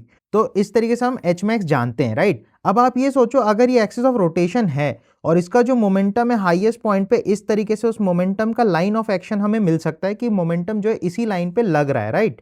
अब आप देखो इस लाइन का O पॉइंट से जो परपेंडिकुलर डिस्टेंस होगा वो तो h ही होगा, h max बोले तो, राइट। तो अपन ये बोल सकते हैं इसका जो एंगुलर मोमेंटम होगा फिर से हम r परपेंडिकुलर इनटू p करके निकाल सकते हैं, जहां पे जो r परपेंडिकुलर है वो इसका h max हो जाएगा। तो यहाँ पे अगर इसका एंगुलर मोमेंटम को लिखना है तो हम लिख सकते हैं h max इनटू इसका m into you cos theta. इसका मास यहाँ पे m है, सपोज अपन को दे रखा है, तो अपन लिख सकते हैं L बराबर u square sine square theta by 2g into m u cos theta, right. थोड़ा सिंप्लीफाई करके अगर इसको लिख दें तो ये बन जाएगा u का cube into m into sine square theta cos theta upon 2g। तो इस तरीके से किसी भी पार्टिकल का भी हम एंगुलर मोमेंटम लिख सकते हैं। इसमें हमको r परपेंडिकुलर टू p वाली बात को ध्यान रखना है। हमेशा अपन को ध्यान रखना है कौन से पॉइंट को एज ए एक्सिस ले रखा है और उसका जो मोमेंटम है उसका लाइन ऑफ एक्शन क्या है। बिल्कुल जैसे हमने टॉर्क में देखा था कि फोर्स का लाइन ऑफ एक्शन क्या है, वैसे ही मोमेंटम में भी हमको ये इंपॉर्टेंट ध्यान रखना है कि मोमेंटम का लाइन ऑफ एक्शन क्या है। नेक्स्ट मूविंग ऑन कि अपना एक बॉडी जो प्योर रोटेशन कर रही हो उसके लिए एंगुलर मोमेंटम अपन कैसे लिख सकते हैं। तो सपोज हमारे पास एक डिस्क है और ये डिस्क अपने एक्सिस के अबाउट सपोज ओमेगा से घूम रही है। डिस्क का मास m है, डिस्क का रेडियस r है।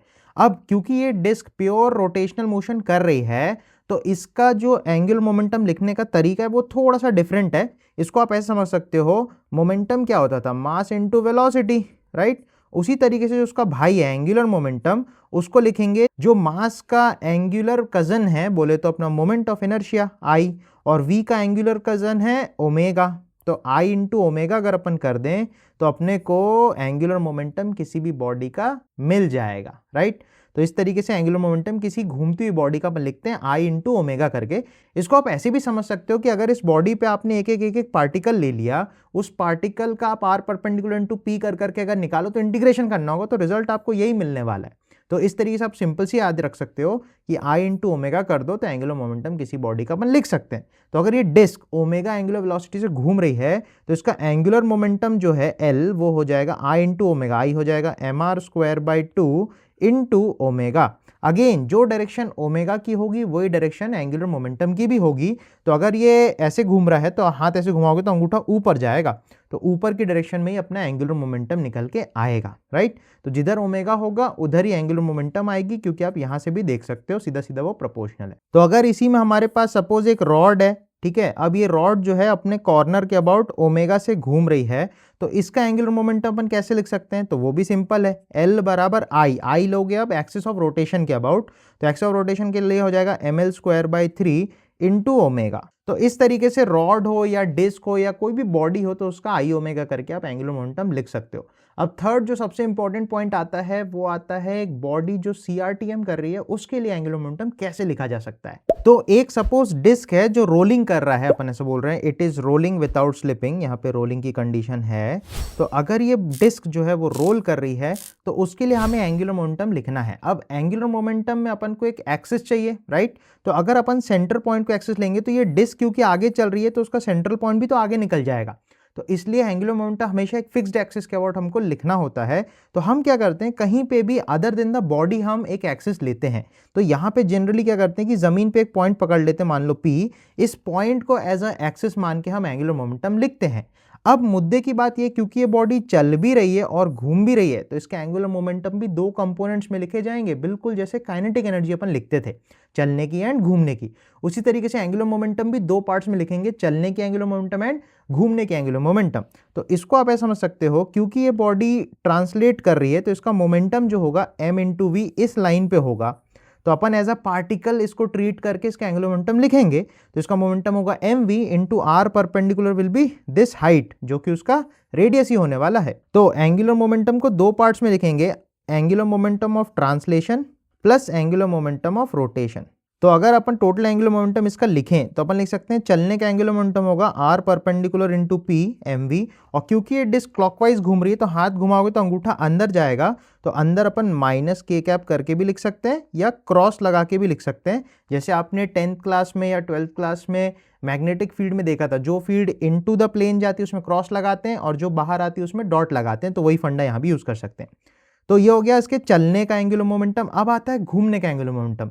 तो क्योंकि ये बॉडी अपने सेंटर के अबाउट घूम रही है तो उसके सेंटर को एज एक्सिस ऑफ रोटेशन आप उसके घूमने के एंगुलर मोमेंटम लिख सकते हो। तो क्योंकि ये डिस्क अपने सेंटर के अबाउट घूम रही है तो उसका एंगुलर मोमेंटम आप लिख दोगे, डिस्क का आई हो जाएगा mr²/2 इंटू ओमेगा। क्योंकि ओमेगा अगेन क्लॉकवाइज है तो हाथ आपका फिर से अंदर जाने वाला है, तो -k करके आप लिख सकते हो या क्रॉस करके भी लिख सकते हो। अच्छा, ऐसा भी हो सकता है कि डिस्क रोल ना कर रही हो, इसका ओमेगा इस डायरेक्शन में हो, तो यहाँ पे आपकी डायरेक्शन चेंज हो जाएगी, माइनस का प्लस हो जाएगा।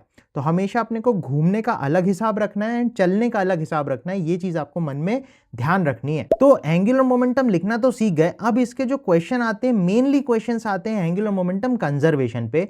तो वो क्या चीज होती है उसको बढ़िया तरीके से अपन समझते हैं। तो अपन को ये पता है कि यार जैसे फोर्स में आप याद करो, अपन ने सीखा था अगर किसी बॉडी पे फोर्स 0 है, बोले तो नेट फोर्स अगर किसी बॉडी पे 0 है तो हम बोलते थे उसका मोमेंटम कंजर्व है। ऐसा क्यों? क्योंकि भाई हमको पता है फोर्स क्या होता है, rate of change of momentum with respect to time. तो अगर फोर्स 0 हो गया तो dt को ऊपर ले जाओगे तो dp भी 0 हो जाएगा, dp माने चेंज इन मोमेंटम, तो डेल्टा p को भी लिख सकते हो आप 0 हो जाएगा। तो डेल्टा p मतलब p final minus p initial, तो ये दोनों 0 हो जाएंगे तो हम बोल सकते थे p final equals to p initial. इस चीज को अपन ने बोला था मोमेंटम कंजर्वेशन। तो जब भी एक्सटर्नल फोर्स 0 हो तो बॉडी का मोमेंटम कंजर्व रहता है, बोले तो कांस्टेंट रहता है, जो मोमेंटम शुरू में था वही मोमेंटम फाइनली भी रहेगा, राइट। इसी तरीके से एंगुलर मोमेंटम कंजर्वेशन भी होता है। अगर हम बोलते हैं कि जो टॉर्क है, टॉर्क को बिल्कुल फोर्स की तरह आप सोचोगे तो torque is defined as rate of change of angular momentum with respect to time. और अगर किसी बॉडी पे नेट टॉर्क 0 हो जाए तो हम बोलेंगे उस पे net change in angular momentum भी 0 हो जाएगा। तो यहां से आप लिख सकते हो डेल्टा L 0, बोले तो L final minus L initial will be 0। तो यहां से मिल जाएगा L फाइनल बरोबर L इनिशियल। अब मेन पॉइंट ये आता है कि यार ये इतना मैथ्स तो अपन को समझ नहीं आता, अपन को सवालों में इसको लगा के देखना है कि कैसे करके एंगुलर मोमेंटम कंजर्व्ड है, बोले तो कांस्टेंट है, ये चीज समझनी बहुत जरूरी है।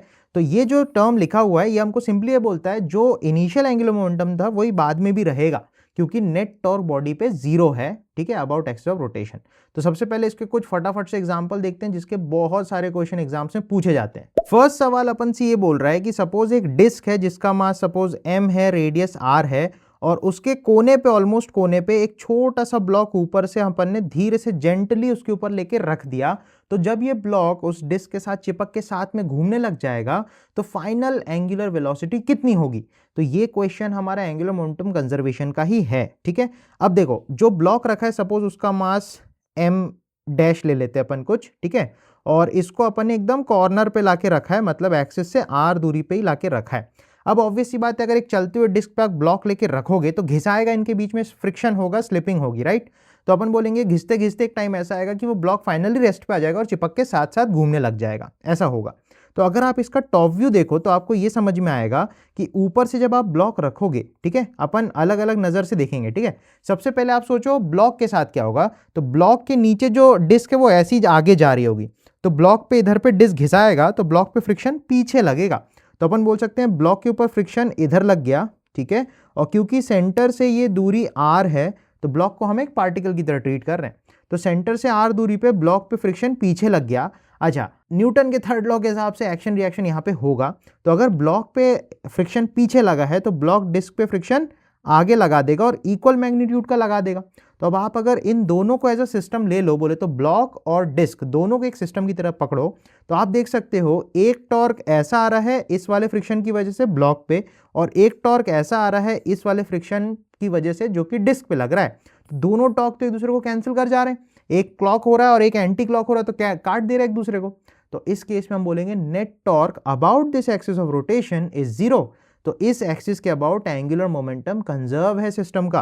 तो अगर हम लिखें एंगुलर मोमेंटम इनिशियल जो था वही एंगुलर मोमेंटम फाइनल रहेगा। तो शुरू में आप सोचो, शुरू में तो सिर्फ ये डिस्क घूम रही थी, राइट।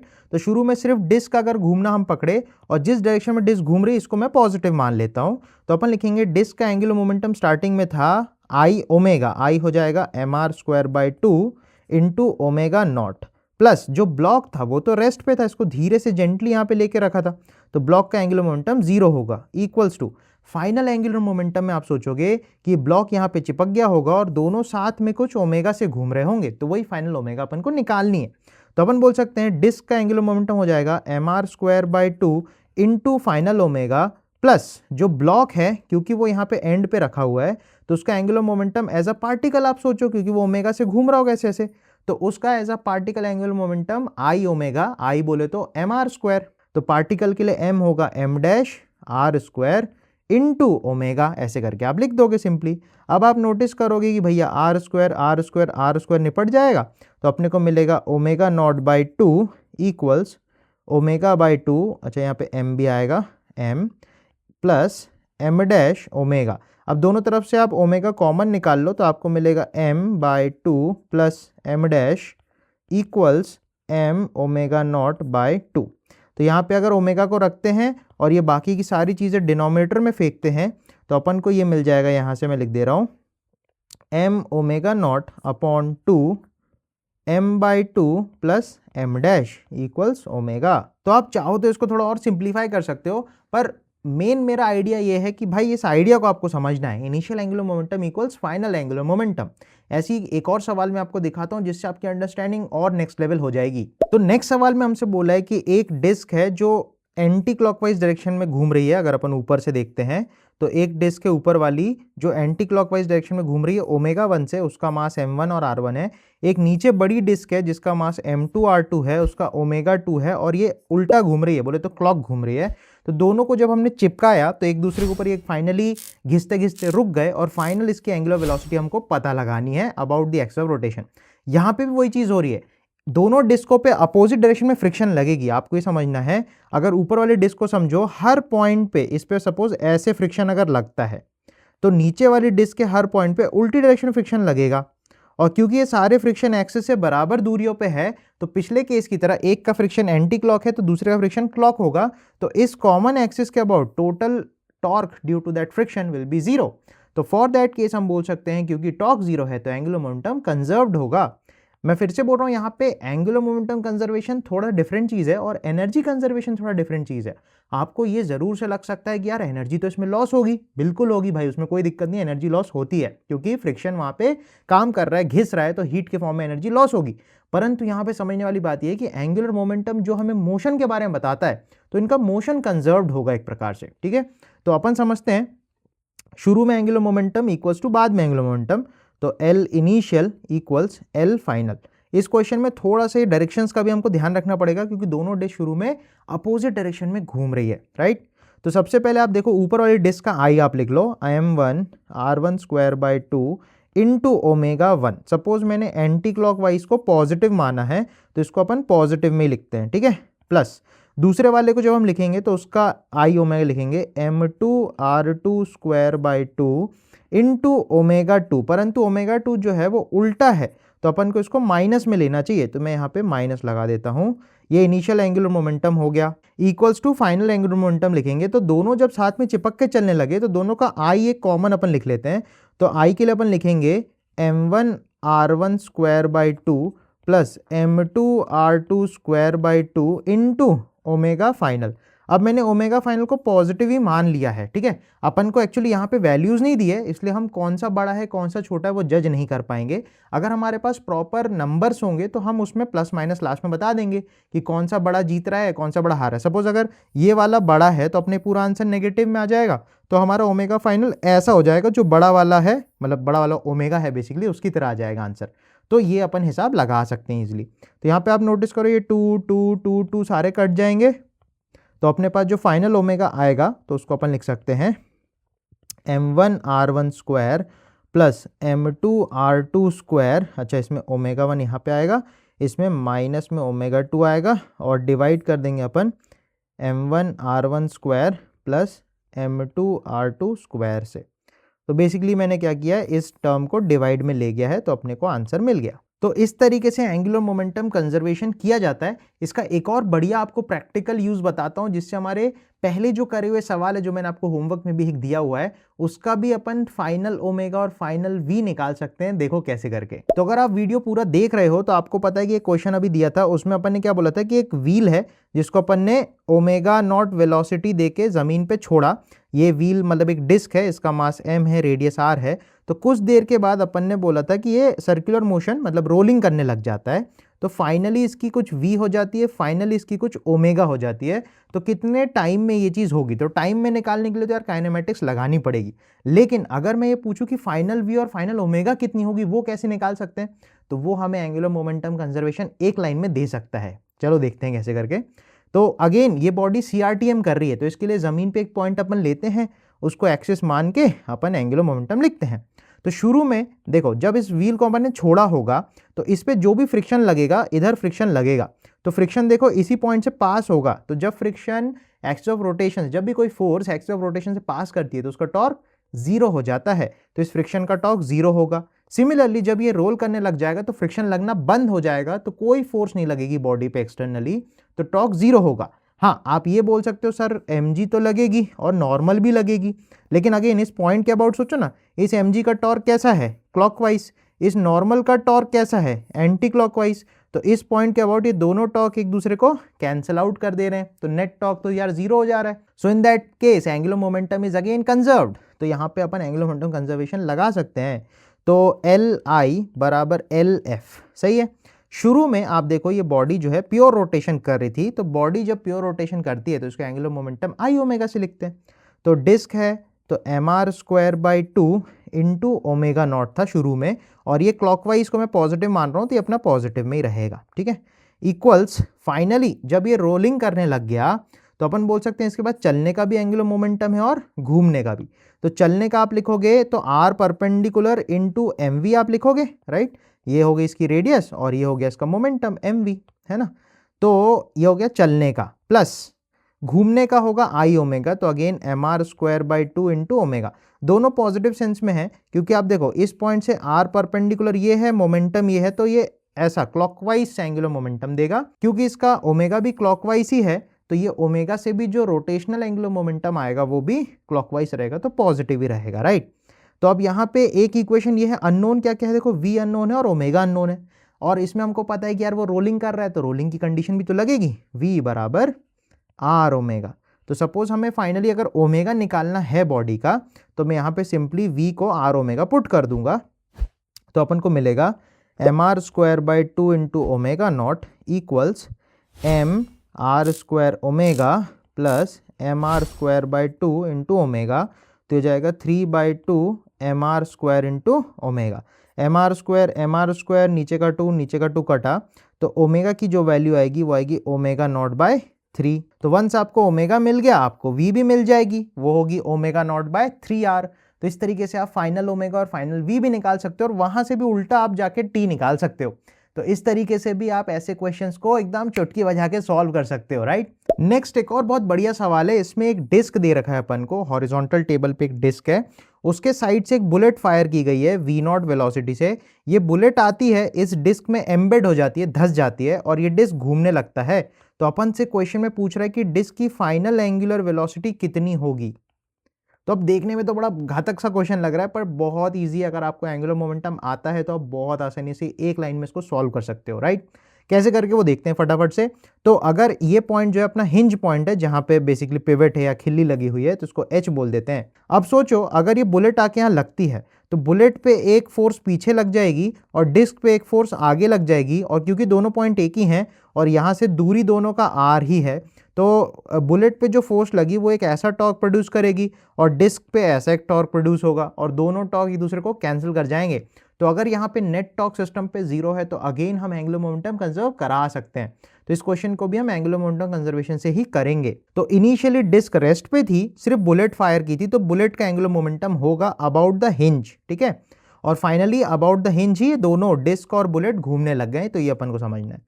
तो initial angular momentum equals final angular momentum, बस अपन को यही करना है। तो इनिशियली जो बुलेट आ रहा है वो बुलेट आके यहाँ पे धस जाएगा, राइट। तो बुलेट जब यहाँ पे धस जाएगा तो बुलेट घूम रही होगी डिस्क के साथ और डिस्क खुद भी घूम रही होगी। तो अगर मैं एंगुलर मोमेंटम कंजर्वेशन लिखूं तो इनिशियली सिर्फ बुलेट का एंगुलर मोमेंटम लिखेंगे, तो अपन लिखेंगे r into m/2 into v0। तो ये हो गया r परपेंडिकुलर इंटू v वाला फंडा अपन लगाया, r परपेंडिकुलर इज r और p इसका जो मोमेंटम है वो इस डायरेक्शन में है, तो r इंटू पी कर दिया अपन ने, r perpendicular into p. Disc rest पे था। नेक्स्ट इक्वल टू करके अपन फाइनल एंगुलर मोमेंटम लिखेंगे। तो पार्टिकल को एज अ पार्टिकल, जो बुलेट है उसको एज अ पार्टिकल लेके भी आप लिख सकते हो। तो पार्टिकल का अपन लिखते हैं r perpendicular into P, P हो जाएगा m/2 इंटू वी, वी बराबर r ओमेगा मैंने लिख रखा है। तो ऐसे भी लिख सकते हो, या फिर उस बुलेट को आप आई ओमेगा से भी लिख सकते हो। उसका एंगुलर मोमेंटम आई हो जाएगा m/2 into r² into omega. देखो m/2 into r² into omega, ठीक है। एज अ पार्टिकल हमने आई ओमेगा उसका लिखा है। और डिस्क के घूमने का हिसाब करना है तो उसके लिए अपन लिखेंगे डिस्क का 2m r²/2 into omega. Simple है। अब यहाँ से 2 निपटा दो, m निपटा दो, r निपटा दो, तो आपको यहाँ पे मिलेगा v0 equals r omega plus 2r omega. तो 3r ओमेगा बराबर v0 आ जाएगा और फाइनली आप लिख सकते हो v0/3r इक्वल्स ओमेगा। तो आप देख सकते हो कितना आसान है एंगुलर मोमेंटम से इस टाइप के क्वेश्चंस को हैंडल करना। अगर आप एंगुलर मोमेंटम को ठीक से समझ गए हो तो ऐसे क्वेश्चन आपको बिल्कुल परेशान नहीं करने वाले हैं। बस एंगुलर मोमेंटम को जब आप लिखो तो ये चीज केयरफुली ध्यान रखना कि एज अ पार्टिकल लिख रहे हो, एज अ बॉडी लिख रहे हो, या एज अ CRTM लिख रहे हो, जिसमें दोनों लिखना होता है, चलने का एज वेल एज घूमने का एंगुलर मोमेंटम। तो इस टाइप के क्वेश्चंस को आप इजीली हैंडल कर पाओगे। कोई भी दिक्कत आती है तो आप मुझे कमेंट्स में जरूर से बता सकते हो। सो फाइनली अपन ने सारे टॉपिक्स तो ऑलमोस्ट कवर कर लिए। इसके अलावा बहुत कुछ है सीखने को, उन सब पे भी मैं छोटे छोटे टॉपिक्स पे वीडियोस लाऊंगा आपके सामने। तो चैनल को अगर सब्सक्राइब नहीं किया तो डेफिनेटली से चैनल को सब्सक्राइब करना है। और इसके अलावा भी अगर आप चाहते हो कि किसी और टॉपिक पे, किसी और पॉइंट पे अगर बात करनी है, किसी चीज़ को और अच्छे डीपली समझना है, तो डेफिनेटली से कॉमेंट सेक्शन में मुझे बताओ, जिससे मैं आपकी बात को समझ पाऊंगा और इससे रिलेटेड मैं वीडियो आपके सामने प्रेजेंट कर पाऊंगा। So that's all for the video. I hope one short rapid revision of rotational motion will help you guys. So that's all from my side. Take care and bye bye.